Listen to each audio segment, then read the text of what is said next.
신약 성경에 보면 예수님의 제자들이 나와요. 예수님의 제자들이 처음부터 예수님을 잘 알고 따랐을 것 같지만 예수님의 제자들도 처음에는 예수님이 누구신지 잘 알지 못했던 것 같아요. 그래서 예수님에게 배우고 예수님의 가르침을 들었지만 자기 욕심이 있었기 때문에 예수님의 말씀을 오해하기도 하고 예수님이 묻는 말에 엉뚱하게 대답하기도 했어요. 그렇던 예수님의 제자들이 어느 날 예수님을 하나님의 아들로 우리를 죄에서 구원해주시는 구원자로 믿게 되었어요. 그것은 예수님이 십자가에 달려 죽고 무덤에 묻혔다가 사흘 만에 부활했을 때였어요. 그러니까 그전에는 예수님이 하나님의 아들이시라는 것을 믿기가 어려웠다는 거예요. 예수님의 제자 도마는 예수님이 다시 살아나셨다는 말을 전혀 믿지 못했어요. 요한복음 20장 26절부터 29절을 보면 여대를 지나서 제자들이 다시 집 안에 있을 때 도마도 함께 있고 문들이 닫혔는데 예수께서 오사 가운데 서서 이르시되 너희에게 평강이 있을지어다 하시고 도마에게 이르시되 내 손가락을 이리 내밀어 내 손을 보고 내 손을 내밀어 내 옆구리에 넣어보라. 그리하여 믿음 없는 자가 되지 말고 믿는 자가 되라. 도마가 대답하여 이르되 나의 주님이시요 나의 하나님이시니이다. 예수께서 이르시되 너는 나를 본고로 믿느냐? 보지 못하고 믿는 자들은 복되도다 하시니라. 예수님의 제자 도마는 예수님이 십자가에 달려 죽는 모습을 보면서 예수님이 좋은 선생으로 오셨지만 아무 힘없이 죽었으니 모든 것이 끝났다고 생각했어요. 사람이 죽으면 더 이상 아무 일도 할 수 없기 때문에 예수님의 가르침도 끝이라고 생각한 것이지요. 그런데 다른 제자들이 부활하신 예수님을 만났다고 말해 주었어요. 도마는 그 소식을 믿을 수가 없었어요. 그래서 자기 손가락을 예수님의 손에 난 그 못자국에 넣고 자기 손을 옆구리에 난 창자국에 넣어보지 않고는 믿지 않겠다고 말했어요. 그런데 일주일 후에 부활하신 예수님이 제자들에게 오셨어요. 그리고는 도마가 말한 대로 그의 손가락을 예수님의 손에 넣어보고 그의 손을 옆구리에 넣어보라고 하셨어요.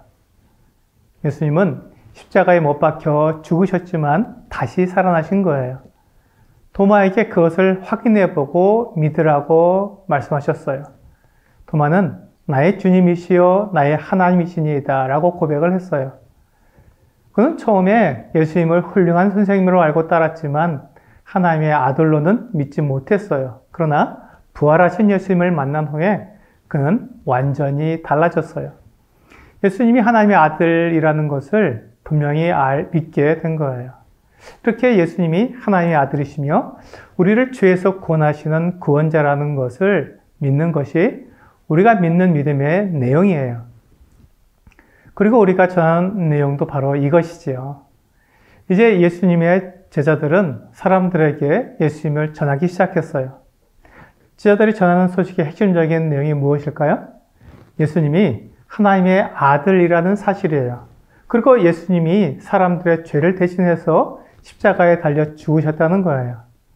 그렇기 때문에 우리가 더 이상 죄 때문에 고민할 필요가 없고 하나님이 용서하신 것을 믿고 하나님께 나아가자고 말한 거예요.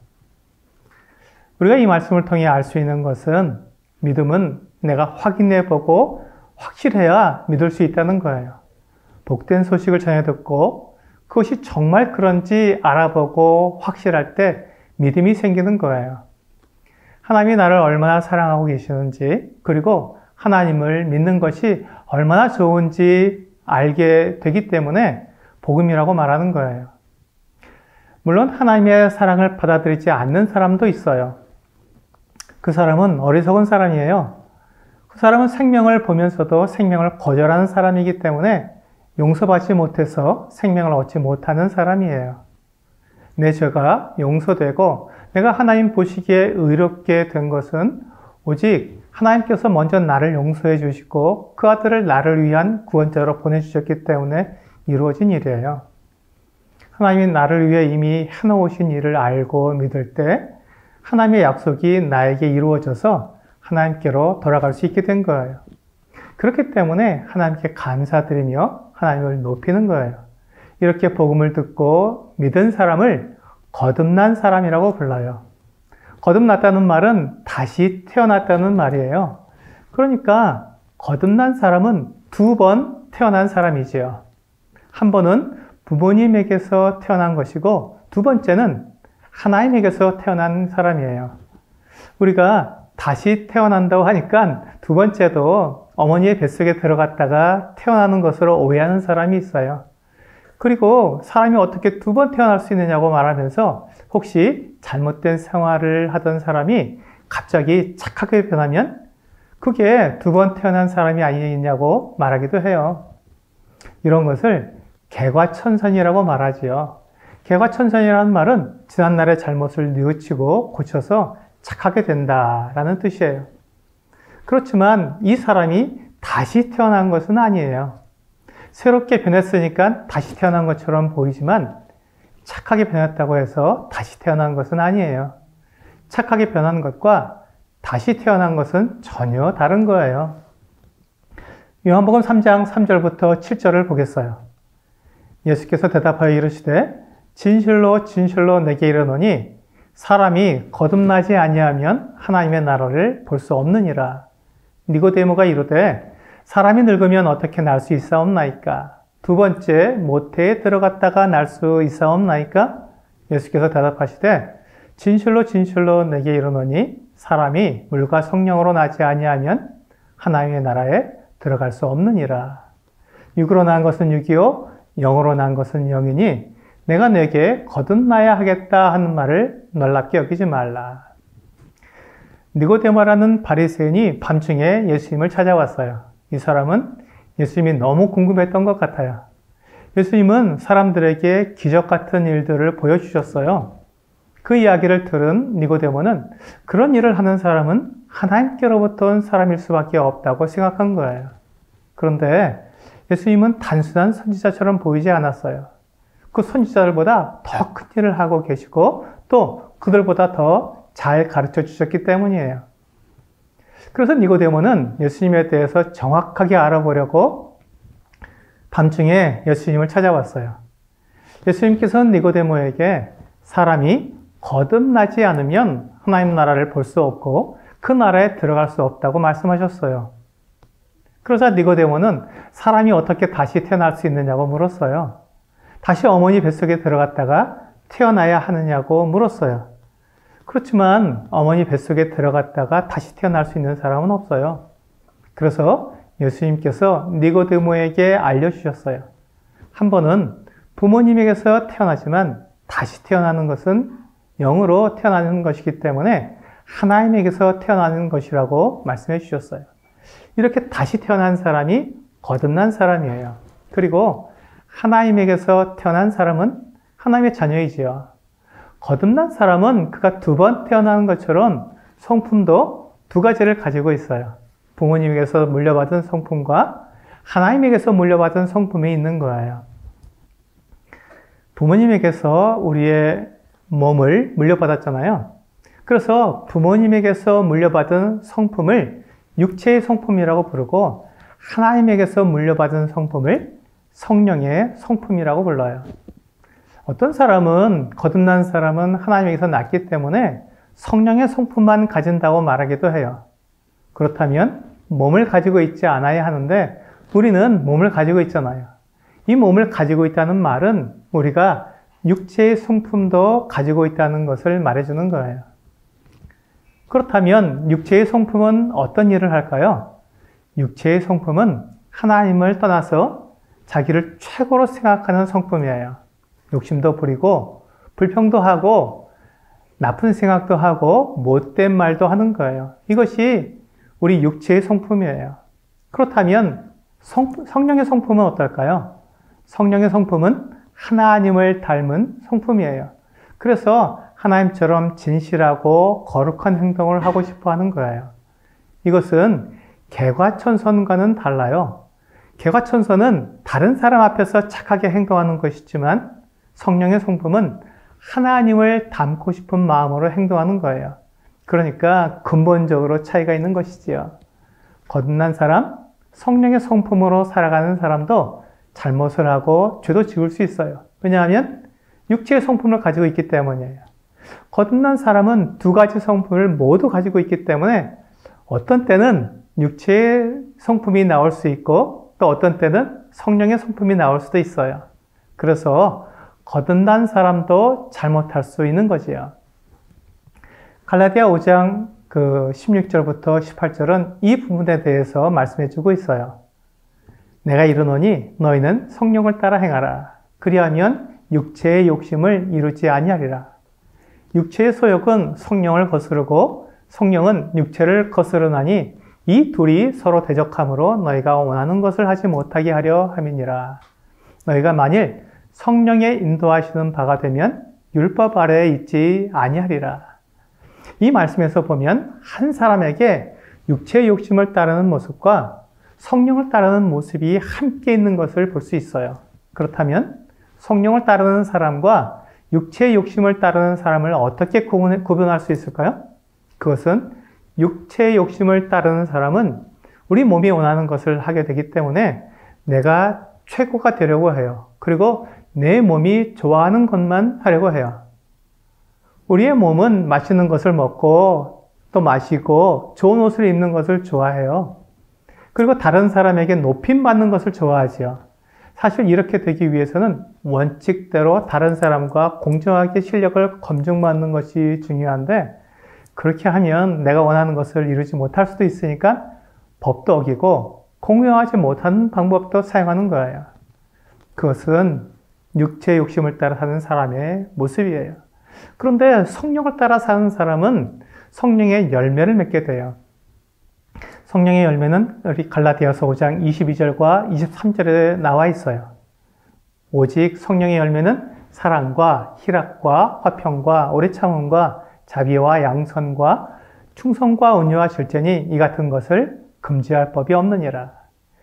육체의 욕심과 성령의 열매는 누구든지 구별할 수 있어요. 우리는 둘 중 어떤 것을 볼 때 마음이 편해지나요? 성령의 열매를 보면 마음이 편해지지요. 거듭난 사람이 성령을 따를 때 하나님과 사람이 모두 편안해지는 거예요. 거듭난 사람은 하나님과 화목되었고 또 하나님을 믿고 따르기 때문에 사람들과도 화목할 수 있어요. 여기에서 중요한 것은 거듭난 사람에게 육체의 욕심과 성령 이 두 가지가 함께 있다는 거예요. 물론 두 성품이 있다고 해서 우리가 육체의 욕심을 따라 사는 것은 괜찮은 일이 될 수는 없어요. 우리 안에 있는 성령께서 육체의 욕심을 따라 사는 것을 싫어하고 성령을 따라 거룩하고 정직한 일을 하는 것을 좋아하기 때문이에요. 육체의 욕심을 따라 살면 불안하고 두려운 마음이 생겨요. 내가 거듭난 사람이 맞는지 의심이 생기고 하나님의 자녀로서 올바로 살고 있는지 불안한 마음이 생기는 거예요. 그래서 어떻게 하면 육체의 욕심을 피하고 성령을 따라 살 수 있는지 알고 싶어 해요. 우리가 성령을 따라 살려면 훈련을 해야 돼요. 우리 육체는 계속 욕심을 따라 살라고 유혹하기 때문에 그것을 이기고 성령을 따라 살려면 성령께서 하시는 말씀에 순종하는 훈련이 필요해요. 그리고 성령을 따라 살려면 하나님이 선하시다는 것을 믿어야 해요. 그렇지 않으면 내가 늘 손해보는 것처럼 여겨질 거예요. 이것 때문에 사람들이 성령을 따라 사는 것을 어려워하는 거예요. 하지만 시간이 지나면 육체의 욕심을 따랐을 때는 불행함을 느끼고 성령을 따라 행했을 때는 행복을 느끼게 될 거예요. 하나님의 말씀이 진리이고 선하시기 때문에 결과를 통해 모든 것을 알 수 있어요. 어떤 사람은 이 세상에서 늘 손해만 보는 경우도 있어요. 하지만 마지막에 하나님께서 심판하시는 것을 잊지 말아야 해요. 우리 누가복음 16장에는 부자와 나사로의 이야기가 나와요. 그 이야기에서 분명히 나사로는 불쌍하고 가치 없는 삶을 산 것처럼 보이고 부자는 잘 산 것처럼 보이지만 그들이 죽게 되자 나사로는 아브라함의 품에 안겼고 부자는 뜨거운 불 가운데서 고통을 받았어요. 이 이야기에서 우리는 지금이 아니라 마지막에 하나님께서 어떻게 심판하시느냐를 생각하며 살아야 한다는 것을 배우게 돼요. 하나님의 심판을 생각하면 우리는 하나님이 말씀하신 대로 우리의 죄를 자백하고 정결하게 살아야 해요. 그리스도의 생활은 한 변화에 변화되기보다는 조금씩 성장한다는 것을 기억하면서 매일 내 생활 속에 하나님의 말씀을 실천하는 것이 필요해요. 하나님의 말씀을 실천하는 데 있어서 완벽해야 한다는 생각을 가질 수 있어요. 그런데 사람은 모든 면에서 완벽할 수 없어요. 아무리 부자라도 없는 게 있기 마련이에요. 그리고 아무리 똑똑해도 모르는 게 있을 수밖에 없어요. 이렇게 부족한 부분이 있기 때문에 우리가 하나님의 말씀을 실천하는 데에는 부족한 부분이 있을 수밖에 없어요. 그런데 내가 하나님 말씀을 실천하는 데 부족한 부분이 생기면 그것이 나의 잘못이라고 생각하기 쉬워요. 다른 사람과 비교해 보면서 다른 사람은 잘한 것 같은데 나만 잘못하는 것처럼 보이는 거예요. 이렇게 다른 사람과 비교하면 나는 부족하고 다른 사람은 잘한 것 같아서 불평과 불만이 나올 수 있어요. 하나님이 나에게는 좋은 재능을 주지 않으시고 다른 사람에게는 그런 일을 해낼 재능을 주셨다고 생각하는 거예요. 하지만 그것은 오해예요. 하나님은 모든 사람에게 각자에 맞는 재능을 주셨어요. 그래서 어떤 사람은 이런 것을 잘하지만 다른 것은 잘하지 못하는 게 있는 거예요.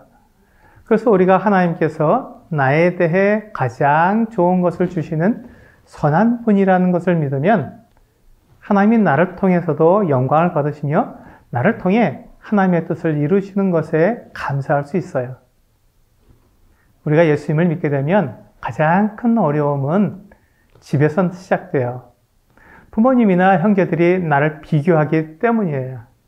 그리고 집은 가장 편한 곳이기 때문에 내 모습을 그대로 다 드러내게 돼요. 그러면 부모님은 나의 변화된 모습을 보기보다는 다른 사람과 나를 비교하기 쉬워요. 내가 조그만 실수를 해도 부모님은 내가 변화되지 않아서 그렇다고 말하며 구원받은 게 맞냐고 말씀하면 나도 모르게 내 믿음을 의심하게 돼요. 이런 상황이 계속 지속되면 믿음이 흔들리게 되니까 내 믿음을 의심하게 되는 거예요.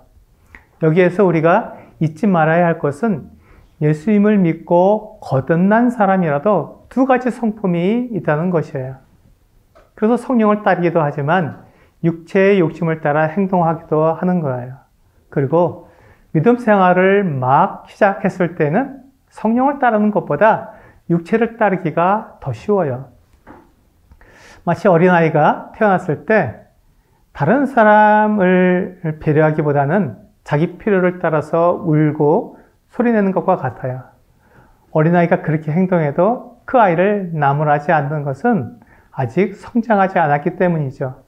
그와 마찬가지로 하나님의 자녀로 막 태어난 사람은 성령을 따라 사는 것보다 육체의 욕심을 더 많이 따라 살아요. 그러면서 믿음 안에서 성장하게 되면 육체의 일을 버리고 점점 성령을 더 많이 따르는 거예요. 만일 하나님의 자녀가 죄를 지으면 어떻게 해야 할까요? 죄를 지었으니 구원받은 게 다 무효가 될까요? 그렇지 않아요. 요한 1서 1장 8절부터 10절은 이렇게 말씀하고 있어요. 만일 우리가 죄가 없다고 말하면 스스로 속이고 또 진리가 우리 속에 있지 아니할 것이요. 만일 우리가 우리 죄를 자백하면 그는 미쁘시고 의로우사 우리 죄를 사하시며 우리를 모든 불의에서 깨끗하게 하실 것이요. 만일 우리가 범죄하지 아니하였다 하면 하나님을 거짓말하는 이로 만드는 것이니 또한 그의 말씀이 우리 속에 있지 아니하니라. 하나님은 거듭난 성도도 죄를 지을 수 있다는 것을 잘 알고 계세요. 그래서 내가 죄를 짓는다면 그 죄를 자백해야 해요. 그러면 하나님께서 내 죄를 용서해 주시고 또 모든 불의에서 깨끗하게 해주시겠다고 약속하셨어요. 만일 내가 그릇을 깨뜨렸다면 그것을 숨기지 않고 부모님께 말씀드려야 해요. 그렇게 하면 내가 부모님께 야단 맞을 수 있어요.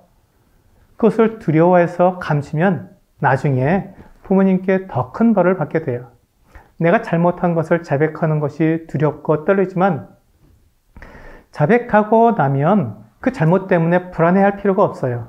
그 잘못을 다 용서받고 해결되었기 때문이에요. 그처럼 하나님께서 죄를 자백하라고 말씀하고 있어요. 그렇게 하면 죄를 용서해 주시고 또 깨끗하게 해주시겠다고 약속하셨어요. 거듭난 사람이라고 해서 죄를 짓지 않는 게 아니에요. 죄를 지을 수 있지만 그 죄를 자백하는 게 거듭난 사람의 특징이에요. 그렇게 하기 위해 하나님께서 우리에게 집에서 어떻게 해야 하는지 말씀해 주신 것을 기억하고 그렇게 살아야 해요. 에베소서 6장 1절부터 3절을 보겠어요. 자녀들아, 주 안에서 너희 부모에게 순종하라. 이것이 옳으니라. 내 아버지와 어머니를 공경하라. 이것은 약속이 있는 첫 계명이니 이로써 내가 잘되고 땅에서 장수하리라. 하나님은 우리가 집에서 인정받는 그리스도인이 되기를 원하세요. 그렇게 되려면 부모님에게 순종하고 공경하는 모습이 필요해요.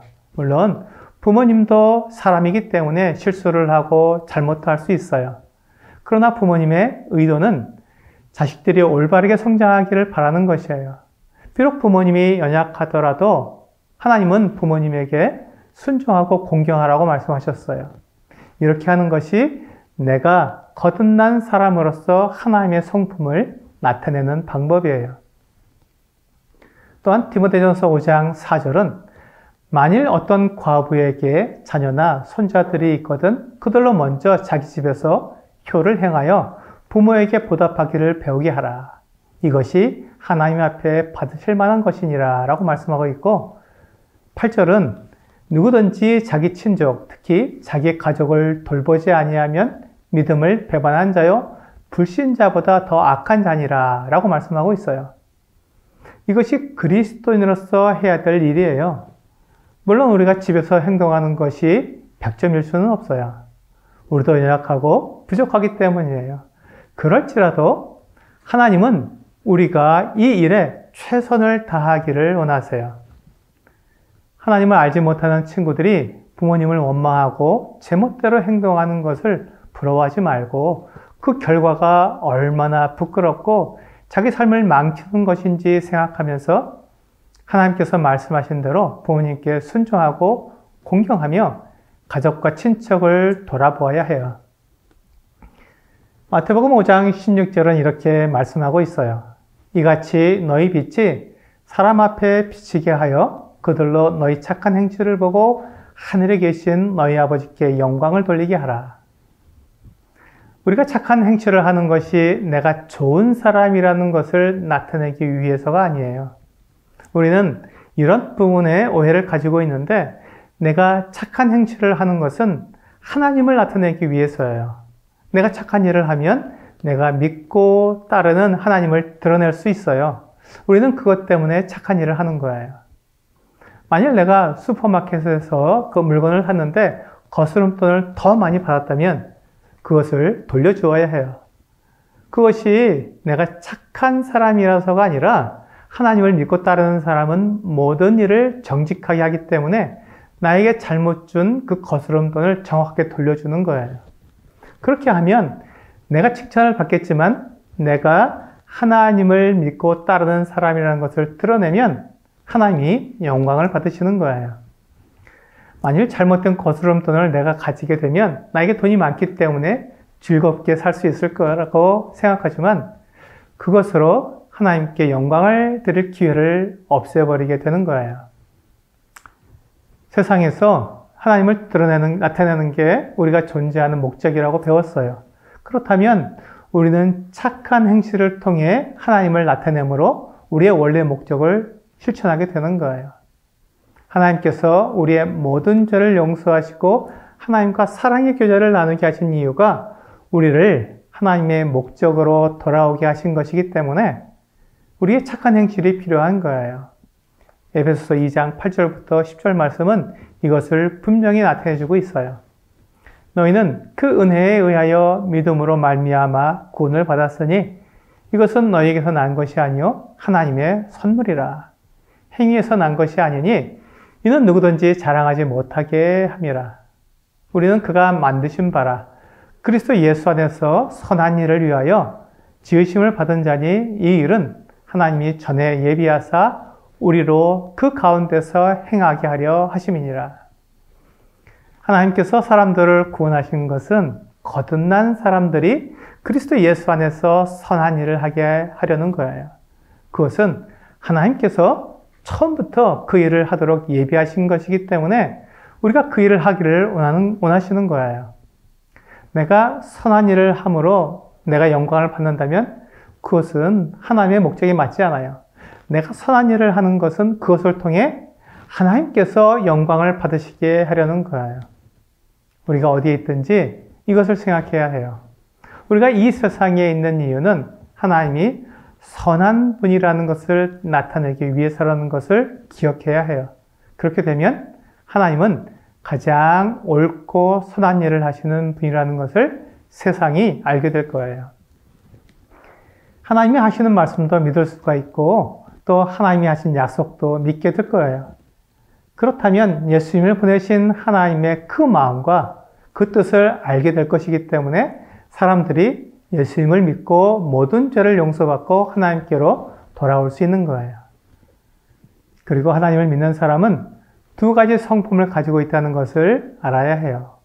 그래서 어느 성품을 내가 더 훈련하고 양육하느냐에 따라 그 사람의 모습이 결정되는 거예요. 이런 이야기가 있어요.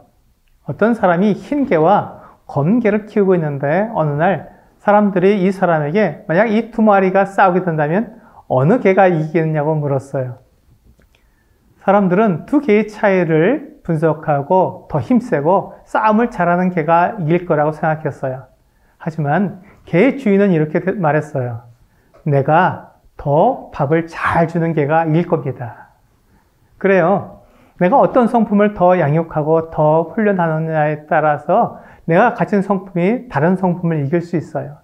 만약 내가 성령을 따르고 싶다면 육체의 욕심을 따르지 않고 성령을 따라 사는 것을 훈련해야 해요. 처음에는 잘 되지 않겠지만 훈련을 하면 점점 더 성령을 따르는 것이 쉬워질 거예요. 이제 정리를 해보겠어요. 하나님께서 우리를 사랑하셔서 우리를 구원하시기 위해 구원자를 보내주셨어요. 그리고 구원자를 통해 거듭난 사람은 두 가지 성품을 가지고 있어요. 원래 부모님에게서 받은 육체의 성품과 하나님에게서 받은 성령의 성품을 가지게 된 거예요. 이 두 성품은 우리 안에서 싸우고 있어요. 육체의 성품은 성령의 성품과 다르기 때문이에요. 육체의 성품은 나를 위해서 또 나를 최고로 만들기 위해 욕심을 가지고 살아가게 만들어요. 그렇지만 성령의 성품은 하나님을 위하고 하나님을 최고로 나타내며 살게 만들어요. 그러니까 육체의 성품과 성령의 성품이 싸울 수밖에 없어요. 그렇다면 나는 어떤 성품으로 살아가야 할까요? 성령의 성품으로 살아가야 해요. 그렇지만 이 세상 누구도 성령의 성품으로만 살아갈 수 없어요. 그래서 거듭난 사람도 죄를 짓고 잘못을 하는 거예요. 그렇게 거듭난 사람이 죄를 짓게 되면 어떻게 해야 하나요? 그래요. 그 죄를 자백하라고 말씀하셨어요. 그러면 그 죄를 용서해 주시고 깨끗하게 해주신다고 약속해 주셨어요. 우리는 그 말씀을 믿어요. 그래서 우리가 집에서 실수하고 잘못했을 때에도 그것을 감추고 속이지 않고 자백하는 거예요. 부모님에게도 또한 가족에게도 나의 잘못을 자백하면 그 잘못 때문에 불안하고 두려운 마음을 갖지 않아도 돼요. 이것이 하나님께서 우리에게 원하시는 거예요. 우리가 이렇게 깨끗하고 거룩하게 살고 선하게 사는 이유는 바로 하나님을 사람들에게 나타내기 위해서예요. 내가 착하고 올바르게 살면 내가 칭찬받는 게 아니라 내가 믿는 하나님이 영광을 받으시는 거예요. 이렇게 하는 것이 성령을 따라 사는 거예요.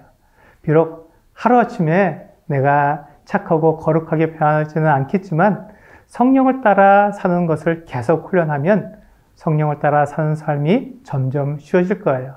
이것이 복음을 믿는 사람의 모습이에요.